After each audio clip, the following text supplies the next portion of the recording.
کسی شخص نے ایک دانا سے پوچھا کہ کون سی موسیقی کی آواز جو ہے وہ حرام ہے. تو دانا نے جواب دیا کہ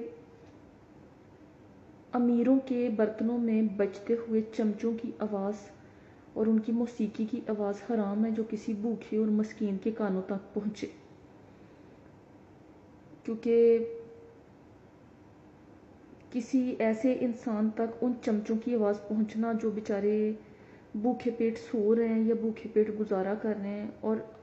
وہ مثال آج کل کے لوگوں کے اوپر بالکل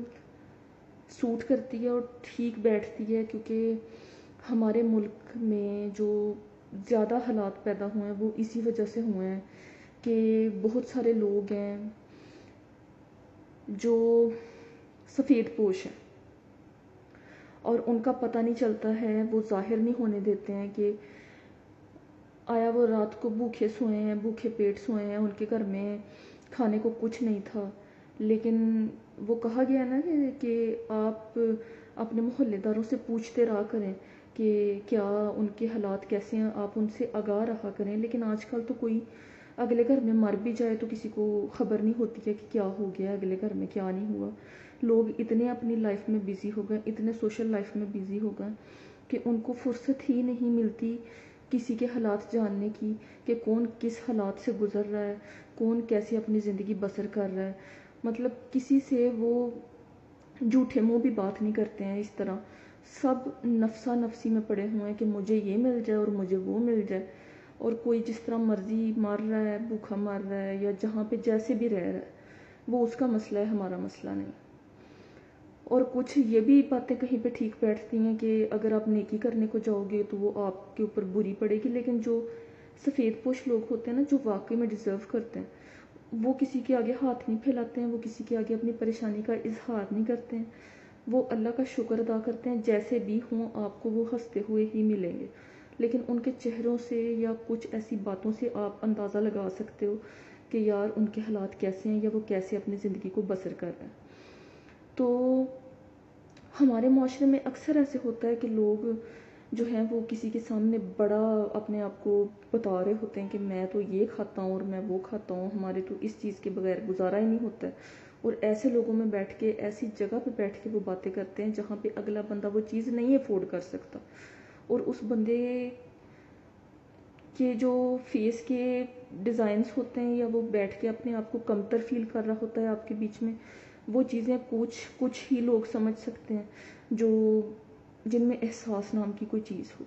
کہتے ہیں نا کہ آپ کی سوسائٹی یا آپ کی اٹھک بیٹھک ایسے لوگوں میں ہونی چاہیے کہ آپ چاہے جتنے بھی کھاتے پیتے گھرانے سے ہو، لیکن اگر کوئی اتنا نہیں کر سکتا، وہ آپ کے بیچ میں بیٹھا ہے، تو اس کو یہ کبھی احساس نہ ہونے دیں کہ وہ یہ چیز افورڈ نہیں کر سکتا. کیونکہ سب کو پتہ ہوتا ہے ایک دوسرے کے حالات کے بارے میں. تو کوشش کیا کریں کہ اگر آپ کے پاس کوئی چیز ہے تو اس کو اپنے تک ہی محدود رکھیں، کسی ایسے بندے کے سامنے بات مت کریں جو وہ چیز لے نہیں سکتا، اور اس انسان کو بالکل یہ احساس نہ ہو کہ میں یہاں پہ بیٹھا ہوں تو میں اپنے آپ کو چھوٹا فیل کر رہا ہوں، مجھے یہاں پہ بیٹھنا نہیں چاہیے تھا. تو کوشش کریں ایسی چیزوں سے دور رہیں، کیونکہ کسی کی دل آزاری کرنا، کسی کا دل دکھانا جو ہے وہ سب سے بڑا گناہ ہے، اور اس طرح کسی کا دل دکھانا نہیں چاہیے. اور اگر آپ کے پاس ہے اللہ کا دیا ہوا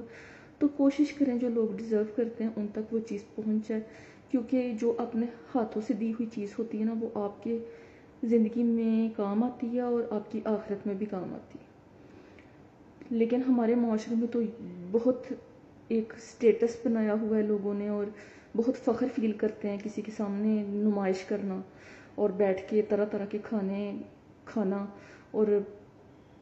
جو کام والے بچے رکھے ہوئے ہوتے ہیں یا کام والیاں رکھی ہوتی ہیں، ان کو کہیں پہ باہر لے کے جاتے ہیں تو ان کو نیچے بٹھاتے ہیں، ان کو کھانے کو نہیں دیتے ہیں. کچھ ایسے ظالم لوگ بھی ہیں معاشرے میں نظر آتا ہے، لیکن ایسا نہیں ہونا چاہیے. پتہ نہیں اللہ تعالیٰ کو کون سی ایسی بات آپ کی پسند نہ آئے اور آپ رد ہو جاؤ. کہتے ہیں نا کہ ایک چھوٹی سی بات سے اللہ تعالیٰ جو ہے وہ آپ کو بخش دیتا ہے، اور ایک چھوٹی سی بات سے اللہ تعالیٰ آپ کو رد کر دیتا ہے. تو کسی کی دل آزاری مت کریں، کوشش کریں کہ جتنا کسی کو خوش رکھ سکتے ہیں اتنا خوش رکھیں، اسی میں بھلائی ہے. اور سچ کا ساتھ دیں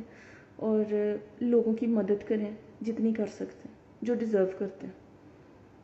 تو اس کا صلہ اللہ پاک ضرور دیتا ہے۔